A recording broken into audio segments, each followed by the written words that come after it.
at functions today. So let's do this. Function. Functions are used to group related codes together. That is, codes that work together, they are grouped together inside a function. That's the primary work of a function. Example of such is the switch. So when we have a switch, and a switch is, okay, let's say it's connected to a bulb, right? Everything that controls that switch that controls that bulb has been coupled together inside the switch, such that when you press the button, the necessary cables that need to join together will come together so that the bulb will light up. Do you get it, sir? Yes. So that means all the cables, everything that needs to put on the bulb have been coupled together, put together inside that switch so that it can come up just by pressing a single button. It's the same concept here. Related codes are grouped together inside a function. Another work of a function is that it allows the usability of codes. It allows us to repeat some codes, to use some codes again and again. Now, if I have a switch and I press my switch today, the bulb comes up. The next morning also, if I want to put on the bulb, all I need to do is to press the same switch and the bulb comes on. The following day again, just by pressing the same switch, the bulb comes on. Now, imagine that I was just giving cables and bulbs and all of that. Each time I need to put on the bulb, I will need to start connecting everything together. But by putting all of them together, by coupling them together inside the switch, I can just press a single button and it comes up. So that's the work of a function. The primary work of a function is to group related codes together. But aside that, it also allows us to reuse codes. So in order to create a function in Python, we use the word DEF. DEF stands for definition. We use it to define a function. So DEF followed by the name of the function. The function name can be anything, just that it must obey the rules that guide our variable declaration. That it must not start with a number, must not be a keyword, must not have special character except underscore, and all of that. So it obeys all the rules that guide our variable declaration. So I can call this function like this.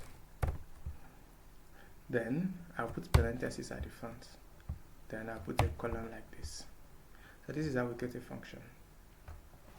Write the word DEF, the name of the function. I say my func, parentheses, then colon. This is how we create a function. So after creating this function, we want to put codes inside the function. In order to put codes inside the function, we go to this. This indentation is the same as that of our if statement. We can now put some codes here.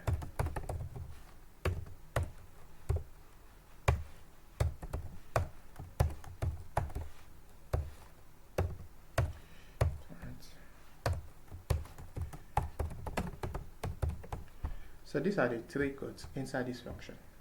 If this is here like this is outside the function. But when we have this, it is inside the function. So these three lines of codes, they are inside this function. Any questions so far, sir? It's okay. Alright, sir. Now when we run this code, we are not going to see anything on the screen. The reason is this. The codes inside the function, they are ignored. In fact, when we run a code like this, when we run this file, all Python does is that it will only store the name of the function, but it will ignore all the things inside that function. If you have 100 lines of codes inside the function, Python will ignore all of them. Because let's go back to our switch example. My bulb may be, I may have my bulb connected, right? And I want the bulb to be off. Like, I'm not yet interested in putting it on. It is when I want to put it on that I will press the switch to put it on. It's the same concept here. Yes, you have your function can do these things, but maybe as at the moment you are not yet ready to do them. It is when you are ready that you call on your function to do them for you. And in order to do that, to call on a function, you come here, you call on the name of the function, then you put parentheses at the front.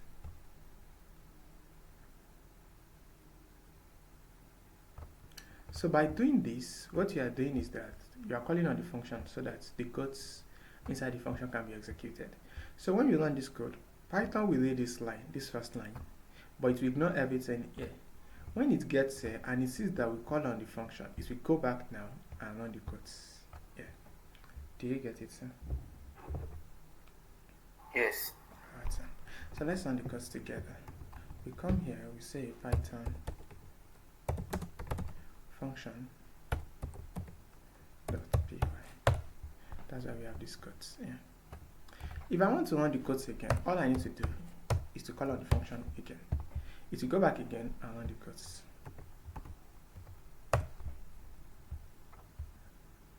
So this is for the first call. Oops. This is for the first call. This is for the second call. A minute, sir, please. So this is going to call on the function twice. Now, having said that, now we can call on a function inside another function. We can come here. Let's start from scratch. Function day print. So for the day, let's say I have wake up bit eat.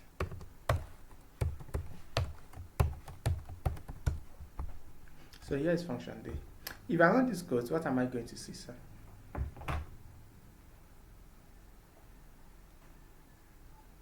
Nothing yet. Exactly. Thank you, sir. But if I do this, what will I see, sir? Now it will now start from wake up, bath, and eat. Good. Thank you, sir. So I can have another function. Right. Thanks. Let's say wait. Thanks.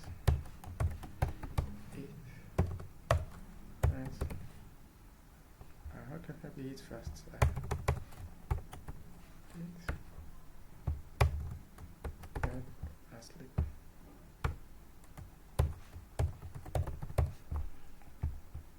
So if I want to do this too, I can do it like this. So this will first run this, then this will run this. Any questions, sir? That's clear. Okay, sir. Now I can also do something like this. So when I run this code, Python will store the name of this function, but it will ignore everything inside the function. It will store the name of this function, it will ignore everything inside the function. When it now sees this, it will go back and run the codes here. It will do this, it will print this, it will print it. When it sees night, it will come here and run the codes here. It will do this, it will do this, it will do this. Do you get it, sir? Yes. Alright, sir. So here's what we have here. We can also do something like this. So when we run this code and we run day, we do this. It will print wake up, it will print dates, it will print it, it will call on night. When it calls on night, it will do everything here. It will print it, it will print bed, it will print sleep, it will call on day. Meaning it's going to run the code here. It will print wake up, it will print bed, it will print it, it will call on night. It's going to run the code here. It will print it, it will print bed, it will print sleep, it will call on day. It's on the code. So it's going to keep alternating between these two. Do you understand it, sir? Yes. Right, sir. So when will it now stop? Sir? When will it stop? If the code is getting to day, then call on night again, then night call on day. It's not going to stop. It's not going to stop. It will only to your terminal will only to an error because it will be using too many space. Keep having this.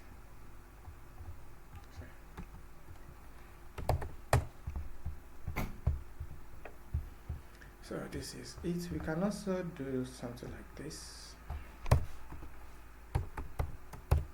This will also keep repeating itself. When you call on day will run the code here. If you do this, if you do this, if you do this, this will call on day again. Meaning if you go back again and do it, do this, do this, do this. This will call on day again. So you go back again and do everything here. So it's going to keep doing this over and over and over again. So this process is known as recursion, whereby a function keeps calling on itself. A function calls on itself, keeps calling on itself. This is known as recursion.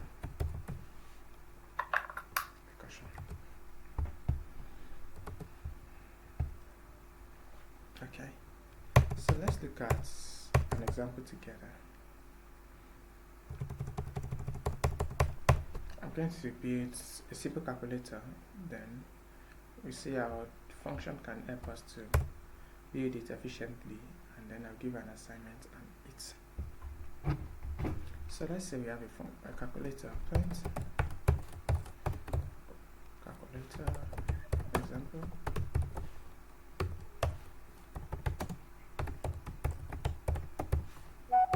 Function calculator. If I have a calculator, the first thing I want to do is maybe I want to ask, what do you want to do?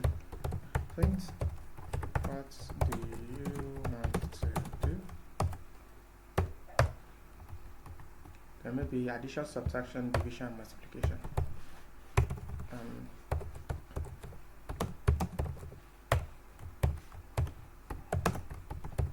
So you enter one for addition.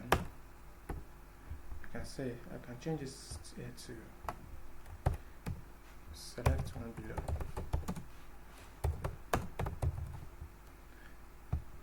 So 2 for subtraction, 3 for multiplication, and 4 for division. So whatever the user enters becomes the value of options. Let's say print options. So I'll call on calculator now.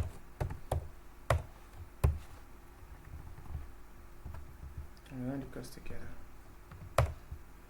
So if I entered, let's say James, options become James. Do you get it, sir?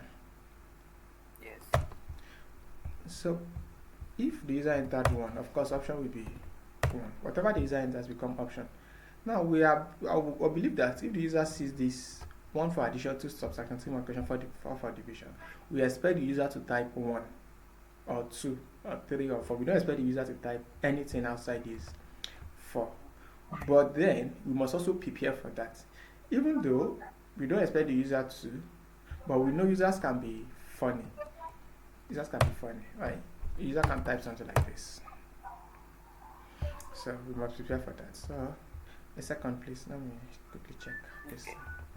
So when we call on this, it's going to run the code here. An option will be whatever the user types in this place. So we can now say if options is equal to 1, option equals to 1. The reason this is in quote is because whatever the user types here is always a string. Whatever the user type inside an input is always a string. So this is going to, if the user types 1, the 1 will be like this to Python. So we want to say print addition.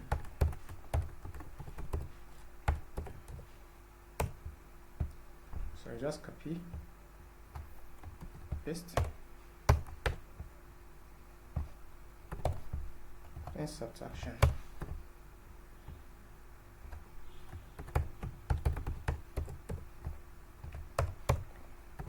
Paste,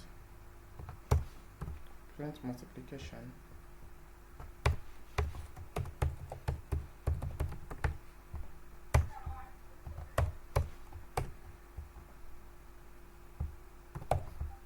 print division.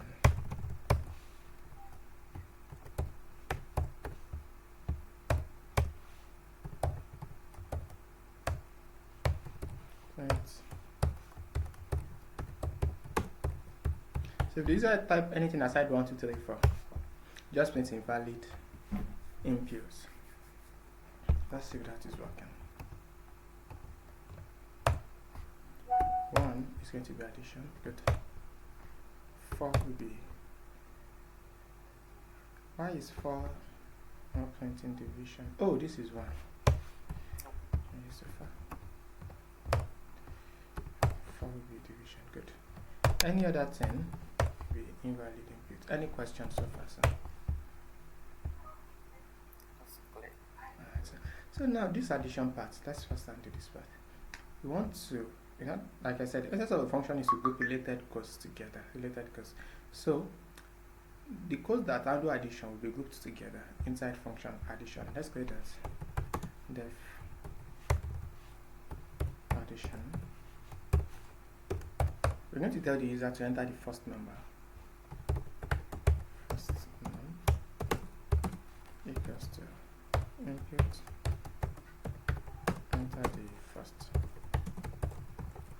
number. We can create another variable to handle the second number.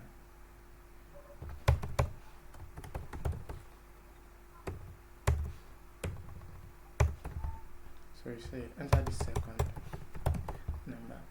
But you don't want to add these two together. You want to add them together. So what we are going to do is that we need to convert them to a number data type, either to integer or float, so that we can add them together, because whatever we have inside our input is a string. So we convert them to floats.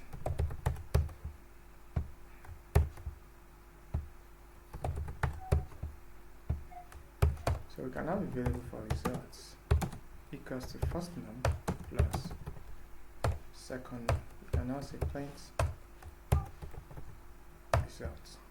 So this is a function that is handling addition. So we just come here and say addition like this. So if the user selects 1, it will run the code inside this place. Do you understand it, sir? Not yet. Hold on.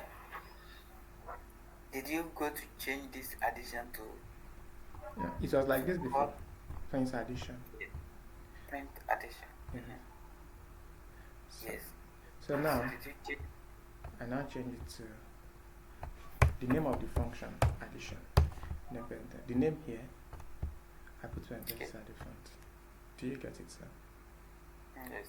So if the user selects 1, it will call on addition. Then it's going to do everything inside this function.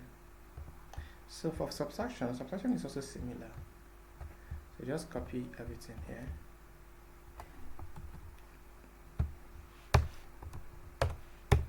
We paste. Now we call this subtraction. Then this will be minus. I think that's for subtraction. So we come here, but the user selects 2. Subtraction. Let's look at the third one, multiplication.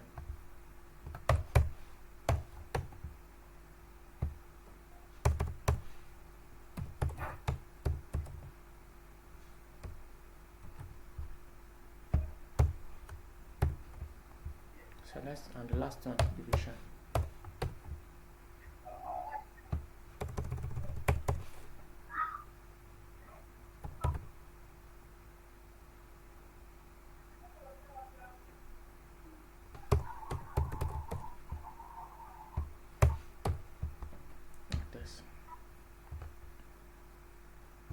So for here we call on multiplication, and for here we call on division. Do you understand it, sir? Yes. Okay, sir. So if you run this code now, you just select 1, it will tell you to enter the first number, enter the second number, and it will add them together. If the user selects 2, it will subtract them. If the user select the third one,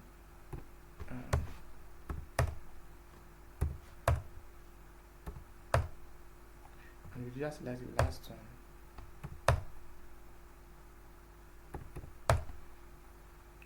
I'm coming, sir.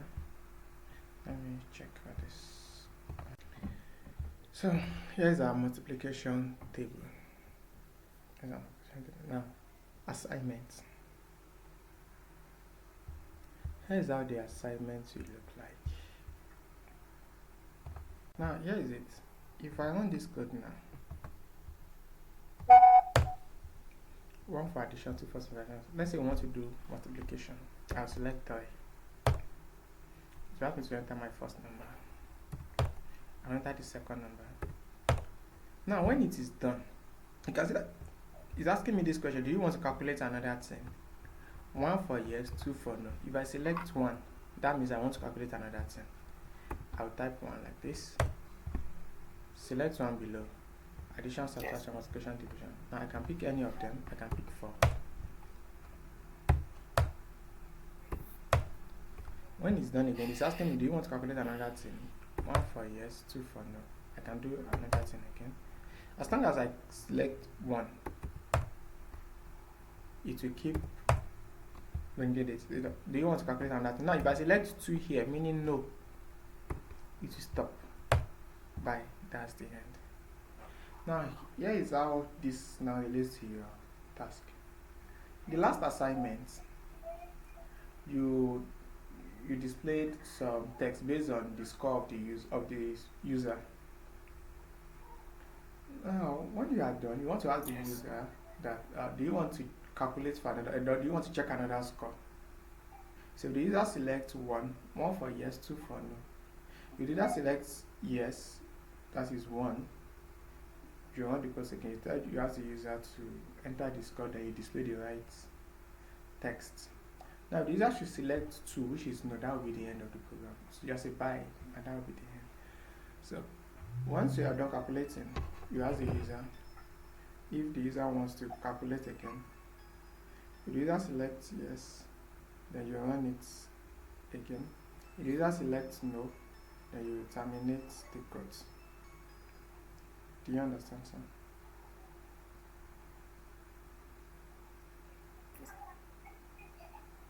Do you get it, sir? Yes. Alright, sir. Thank you so much, sir. I'll send the recordings now.